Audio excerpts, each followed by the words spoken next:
You're listening to Weather with Enthusiasm.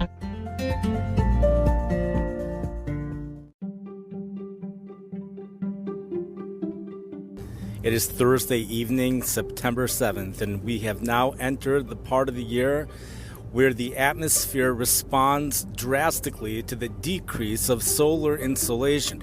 Everything is about 3 weeks. Sometimes there's a 3 to 4 week delay between the decrease of solar insolation until we finally start to feel it. And this is when we finally start to feel it. You know, the National Weather Service considers September 1st the first day of fall for them, but in reality, the hottest 90-day period really ends around September 6th or so, and you'll see the normal high temperatures for a city like Chicago actually starts to make continuous progress downward starting the second week of September onward. In fact, September is the third quickest dropping temperature month. I'm sure there's a better way to word that, but that's the fact. And November is the quickest drop in temperatures on average for here in Chicago and probably all other cities in the Midwest. The reason why September temperatures really start to drop and we wait till September 7th is because, you know, the weather's a lot more complex than we ordinarily think. Solar insolation here in the Chicago area is really not the main thing. That's not really what determines what the high temperatures are or the low temperatures, with the exception of little events like what happened in Minneapolis the other day, where the National Weather Service feels it would have been 100 degrees had either the clouds been out of there in the morning or the day there would have been more solar insolation. Temperatures would have hit 100 degrees. So we see that the solar insolation, if that's correct, we see that the solar insolation, the weakening solar insolation here in Chicago did play a role in temperatures. The high was only, in Minneapolis, but it's the same thing here in Chicago. The high was only 97 degrees, if they're in fact correct. But the situation's a lot more complex. There's actually at least 4 variables, which is leading to a quick change over to fall. It's not just solar insolation around here. Now, here is what happens. The main force, the driving force here in the Midwest and many places in the world, but especially here in the Midwest, the main driving force for all weather is the jet stream. It's not the solar insolation. So the jet stream is the main driving force. The question is, what role does solar insolation play on the jet stream? And we're going to hear something pretty phenomenal right now for some people who have never heard this before. So something extraordinary happens in June. You know, in June, you know, we could say Mother Nature. We're addressing a diverse crowd over here, so we'll call it Mother Nature, but you can be as spiritual and religious as you want and replace that word with something else if you feel a different word would be more appropriate. Mother Nature has gone out of her way to guarantee that we have an amazing summer, a real summer. And the way this happens, the real way this happens, is by increasing the solar insolation up north by the North Pole in the months of May, June, July to something which is so intense and so disproportionate to the rest of the northern hemisphere that it actually weakens the jet stream, and to some extent the jet stream kind of just falls apart.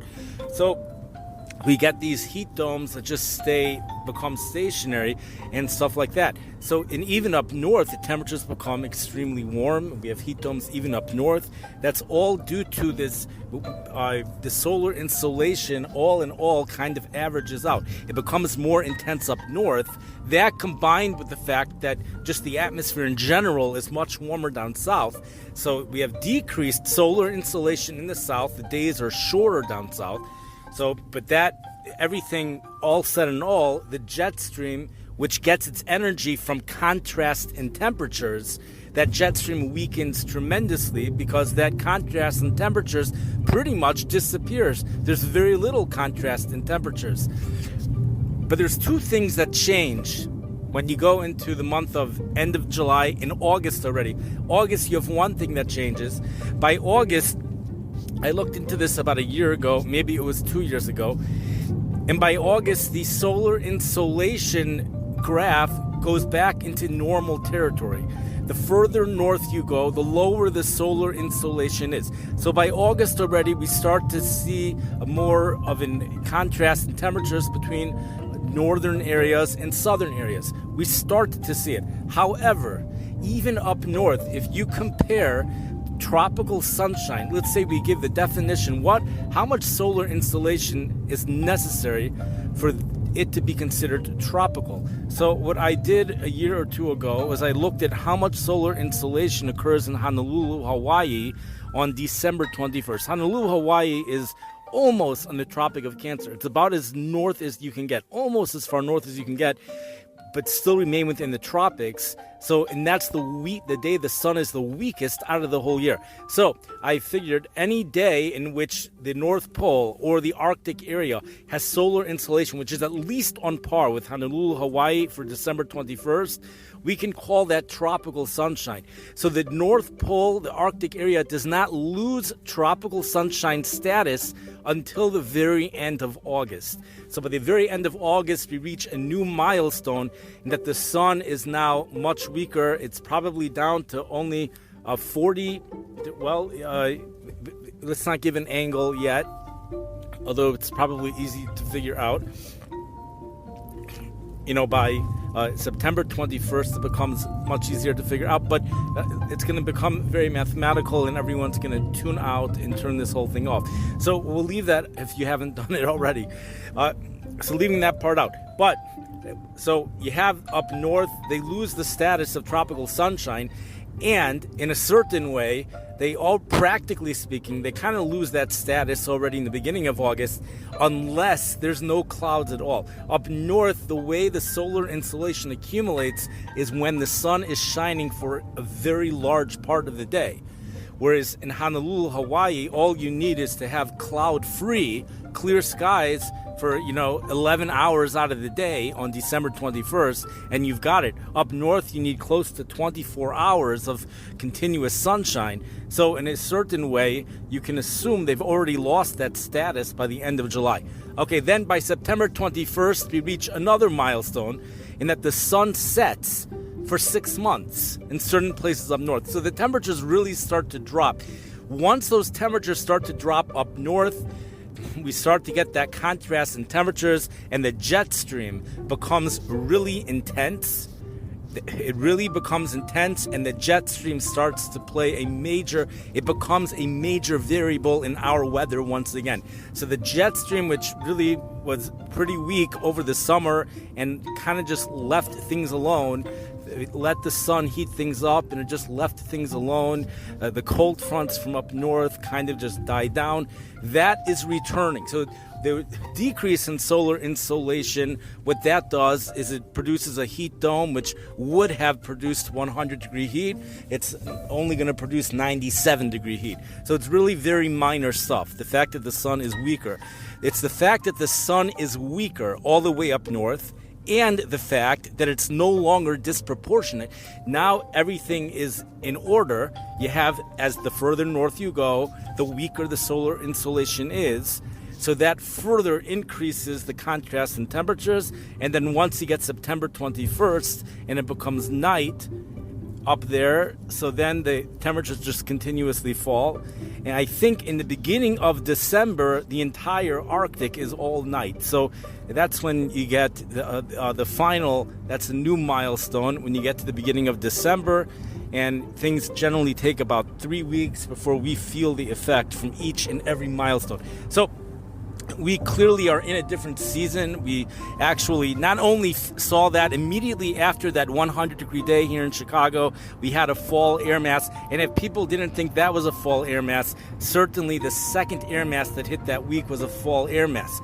The summer heat that hit Minneapolis actually, I think, is even more of a proof that we are in fall and that summer is completely over with. It's completely amazing that dome of heat, which seemingly went to the southwest and made a return 10 days later, returned as something totally different than the way it departed. It departed from us as a 100-degree heat, dew point 80 degrees, just the most intense heat ever, and then it goes away for 10 days. It comes back still a phenomenal heat dome, geographical heights of 595. The humidity disappears. the corn crops are being harvested. There's plenty of corn crop that's not been harvested. And the temperatures, even without the humidity, fail to reach 100 degrees. We can't even get highs. I think maybe they made it to 94. Meteorologist Tom Skilling said something this evening that implied temperatures made it to 94 here in the Chicago area. For the high temperature today, or tomorrow, only 69 degrees, and that's a solid 25 degrees cooler than what we had earlier this week. So that already, it's even the hot air mass that's an indicator that we are in a different season. We now head into northeast winds. Winds are off the lake for the next several days here in Chicago. Long-term forecasters tell us that all week next week, all the way through Friday, says meteorologist Tom Skilling, below normal temperatures the entire week. That's thanks to high pressure off to our north and to our west. And believe it or not, this evening already, temperatures dropped to 50 in parts of the upper Midwest and Michigan. As of this evening, already down to 50. Where's that air coming from? We have brutal heat on the East Coast today. That's going to be followed by thunderstorms, and that brings the heat to an end over there. So we're totally in fall. I would say September 7th. I think if you want to pick the most accurate date for the end of summer, it's the end of the hottest night. If summer is defined as the hottest 90-day period, which I don't think that should really be the real definition of summer. I think summer should be split up. For many places, it should be split up into two seasons. I don't know what to call one of the seasons, but you can't put July and August into the same category as June and September. And also the September 1st deal is pretty close to accurate. The National Weather, if you're going to go with the hottest 90-day period, so then September 1st, what the National Weather Service does, is pretty accurate. But the most accurate would be about September 7th. The least accurate is the astrological or the astronomical official start of September 21st. That's about 2 weeks off. The National Weather Service starts 1 week off. But really the hottest 90-day period, there really should be that should be split up. There should be a 45-day hottest period surrounded by some other period. And then fall could also be split up into two. And the winter, I guess it depends where you live. It depends really where you live. A lot of places, they have 6 months of summer. Anyways, the hottest 90-day period here in Chicago finishes September 6th. The Labor Day is Labor Day is actually the most accurate. Probably that almost matches up perfectly if you want to determine when the final hottest day of the 90-day period is. It's right around Labor Day, maybe a day or two after Labor Day. In regards to the start, it would be also about June 7th and December 7th. And it's interesting that in the Jewish faith, we actually start to insert something into our Shemona Esrei, into the prayers which indicate winter. We start doing it December 5th. And if you actually try to figure out the coldest 90-day period, it's about December 7th. So that December 5th is... that's a nice, I think that's probably, if there has to be a date that's most accurate, that is official from somewhere, so it would be December 5th. Anyways, so for those people that like the fall weather, the way Tom Skilling worded it is that Mother Nature has brought air conditioning into the city, so we don't even have to put on our air conditioners anymore. That's a bright way of wording it. Many of us are grieving. We're in tremendous grief over the fact that summer is over, and we cannot wait for winter to arrive. which will be our next excitement. We actually have a 2-week severe weather season for most in the Midwest. For the end of October, the beginning of November, that's going to be the next period of excitement here in the Midwest. So we're about 6 weeks away from the severe weather season number 2, which is only 2 weeks long. And that affects cities like St. Louis, but sometimes Chicago can get into the action. But the real excitement comes in the winter for a city like Chicago, but especially Minneapolis, and some winter Chicago with all of the winter storms. Thank you for listening. I wish everybody a wonderful weekend and enjoy the beautiful weather, even on the East Coast. Beautiful weather is moving in.